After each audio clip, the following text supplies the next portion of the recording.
In Somalia, love doesn't announce itself. It doesn't arrive loudly or demand attention.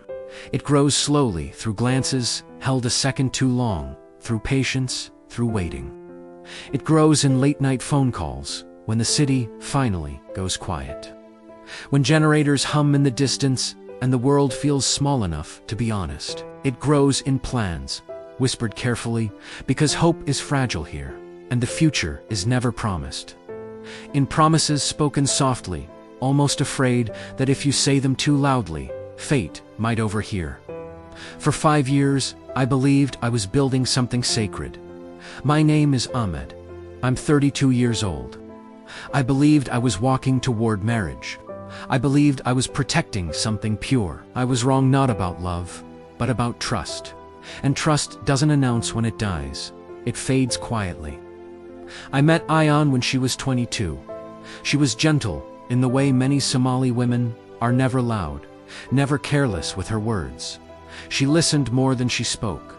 When she smiled, it felt earned, not given away easily.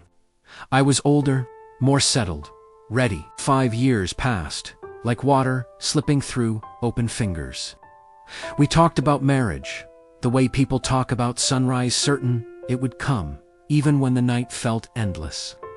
Both families knew, in Somalia, that alone means something. It carries weight, it signals intention. We attended weddings, not side by side, but in parallel. We imagined ours. We spoke about children we hadn't met yet, names we already loved. I sacrificed time. She sacrificed patience. And somewhere along the way, waiting stopped. Feeling temporary, it began to feel permanent. The first discomfort didn't arrive. Screaming, it came casually. A joke about dating apps. A laugh that lingered a little too long. I remember the night clearly. Mogadishu was quiet. Power cuts had dimmed the city. My phone buzzed, her name lighting up the screen. Comfort, familiarity. Then she said it. I'm just on it for fun. My friends convinced me. I laughed, but my chest tightened. At 27, my friends convinced me doesn't sound innocent anymore. It sounds like avoidance, dressed as innocence. Still, I swallowed it. That's what men do when they love. We swallow discomfort and call it patience. Sleep abandoned me. I lay awake listening to generators, the distant barking of dogs, the wind pressing against the windows. My mind replayed images I never asked for. Her profile, her dating sites, aren't private sins. They're public declarations. Anyone could see her. Anyone could want her. Anyone could reach out. I imagined a stranger scrolling lazily, half asleep, then stopping. Her, the woman I called my fiancée. The shame burned deeper than anger. When I confronted her, she didn't raise her voice. That hurt more. She was calm, controlled. You're not married to me, she said. I'm not your wife.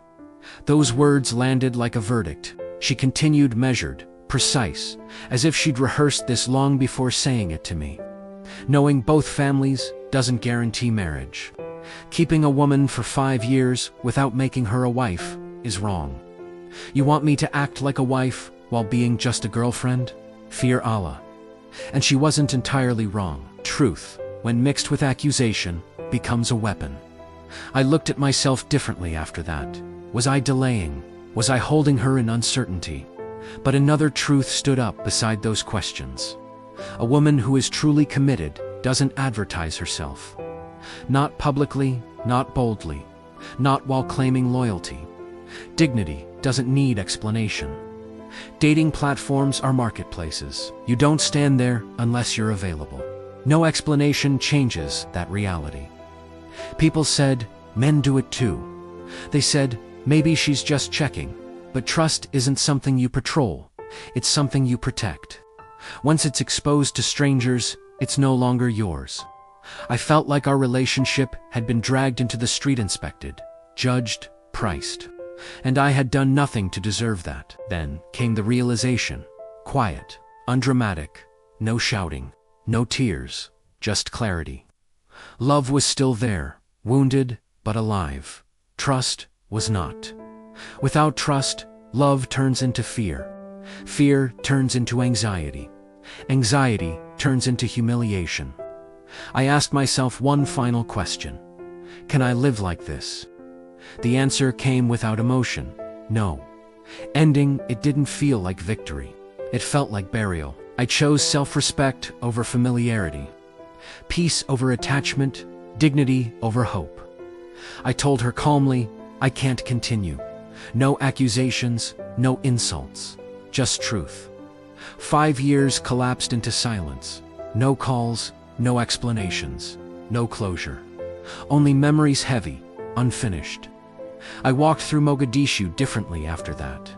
Streets that once carried purpose now felt unfamiliar. Even the air felt heavier. Some endings explode. This one whispered, I didn't walk away because I stopped loving her. I walked away because I stopped trusting her, because I refused to compete with strangers for a heart that was already promised. Because dignity is not negotiable, because peace is worth more than uncertainty. Maybe one day the pain will fade. Time has mercy, even when people don't, but the lesson will remain. Love without trust is not love. It's fear, wearing a familiar face, and I choose peace.